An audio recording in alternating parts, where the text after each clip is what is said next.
Now we will read the exercise of chapter 5, A little boy and his anger. अब हम exercise पढ़ेंगे chapter 5 के।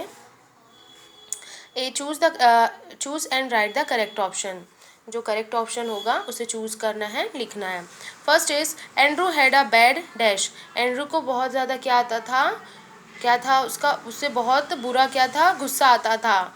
तो temper पे टिक लगाएंगे हैं, यहाँ पर टेम्पर लिखेंगे।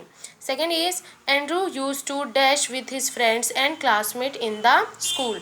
एंड्रू क्या करता था, अपने दोस्तों और अपने क्लासमेट्स के साथ क्या करता था, वो लड़ाई करता था, फाइट करता था। तो टिक हियर फाइट एंड यहाँ पर राइट हियर 5, यहाँ पर आप फाइट लिखेंगे। Third is Andrew's father decided to teach him a dash. Andrew के जो फादर ने क्या डिसाइड किया, क्या फैसला किया कि वो एंड्रू को सबक सिखाएंगे। तो teach him a lesson. Tick here lesson and right here lesson. Fourth is Andrew's father gave him a bag of dash. Andrew के फादर ने उसे एक बैग दिया। किससे भरा हुआ था वो बैग? नेल्स से, मतलब कीलों से भरा एक बैग दिया।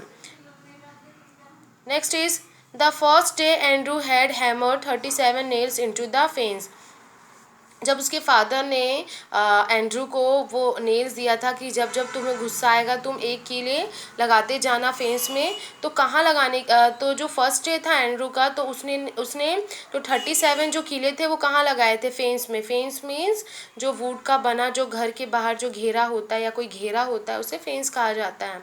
तो right here fence and tick here fence. Next is Andrew's father was very much dash with his behaviour. जो एंड्रू के फादर थे वो बहुत ही ज़्यादा क्या थे, उसके बिहेवियर से वो बहुत ही ज़्यादा निराश थे, डिसअपॉइंटेड थे उसके बिहेवियर से। तो right here disappointed and tick here disappointed. Next is fill in the blanks. First is finally the day came when Andrew did not lose his dash at all, temper and game. Finally आखिरकार वो दिन आया जब Andrew को बिल्कुल भी क्या हुआ, बिल्कुल भी गुस्सा नहीं आया। Second is Andrew always fight with his dash and friends.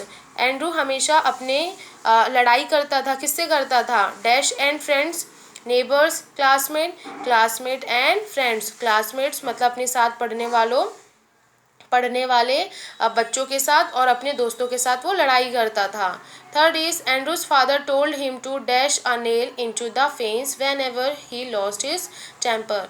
Andrew के फादर ने क्या कहा था कि जब भी तुम्हें गुस्सा आएगा तो तुम एक कील फेंस में क्या करोगे, जब भी तुम्हें गुस्सा आएगा तो तुम एक नेल मतलब कील ले जाकर फेंस में हैमर करोगे, मतलब हथौड़े से उसे ठोकर लगा दोगे। तो हैमर आएगा, यहाँ पर आप हैमर लिखेंगे। Next is the number of nails hammer daily slowly gets reduced. जो नेल्स का जो नंबर था वो डेली धीरे धीरे क्या होते गया, एंड्रू से रिड्यूस मतलब कम होते चला गया, उसे गुस्सा कम आने लगा। तो यहाँ पर रिड्यूस्ड आएगा। Next is Andrews dash that is was easier to hold his temper than to drive those nails into the fence। जो एंड्रू ने क्या पाया, क्या डिस्कवर्ड आएगा, यहाँ पर आप डिस्कवर्ड लिखेंगे। एंड्रू ने डिस्कवर्ड मतलब ये पाया कि गुस्से पे काबू करना ज़्यादा इजी है, किसके कंपैरिजन में? वो फेंस में जाकर कीले लगाने से ज़्यादा। Next is Andrew's father was very happy to know that the finally he had learn to control his anger. जो एंड्रू के जो पिता थे, फादर थे, वो बहुत ही ज़्यादा खुश हुए कि अब फाइनली क्या है, जो उनका बेटा था, जो सन था उनका, वो अपने गुस्से पे कंट्रोल करना, एक्सप्रेस नहीं आएगा, कंट्रोल आएगा। तो टिक हियर कंट्रोल और राइट हियर कंट्रोल, यहाँ पर कंट्रोल लिखेंगे कि उसने गुस्से पे काबू करना सीख लिया था। Next is write true and false. Andrew's father was very happy with his behaviour. जो एंड्रू के जो फादर थे वो बहुत ही ज़्यादा खुश थे एंड्रू के बिहेवियर से, एंड्रू के व्यवहार से। नो, ये स्टेटमेंट रॉन्ग है, फॉल्स आएगा, यहाँ पर आप एफ लिखेंगे। Next is Andrews always fight with his classmates and friends. Andrew हमेशा अपने क्लासमेट्स मतलब साथ पढ़ने वालों बच्चों और अपने दोस्तों से लड़ाई करता था। येस इट इज़ ट्रू, तो यहाँ पर ट्रू आएगा, टी लिखेंगे।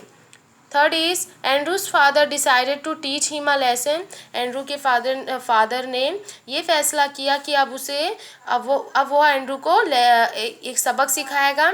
तो ये स्टेटमेंट क्या है, सही है, तो ट्रू लिखेंगे। Next fourth is Andrew's father gave him a bag of toys. Andrew के फादर ने, जो एंड्रू के जो पापा थे, पिताजी, उन्होंने एंड्रू को टॉय से भरा बैग दिया, मतलब खिलौने से भरा बैग दिया क्या? नो, ये स्टेटमेंट क्या है? It is false. तो ये स्टेटमेंट फॉल्स है, एफ आएगा। उसे क्या हुआ? बैग ऑफ नेल्स, मतलब नेल से मतलब खीलों से भरा थैला दिया, बैग दिया था। Next fifth is at very first day Andrew hammer 37 nails into the fence. At first day मतलब जब पहला दिन था एंड्रू का, तो एंड्रू ने 37 नेल्स फेंस में लगाए थे, हैमर्ड किए थे। तो यस, इट इज़ ट्रू।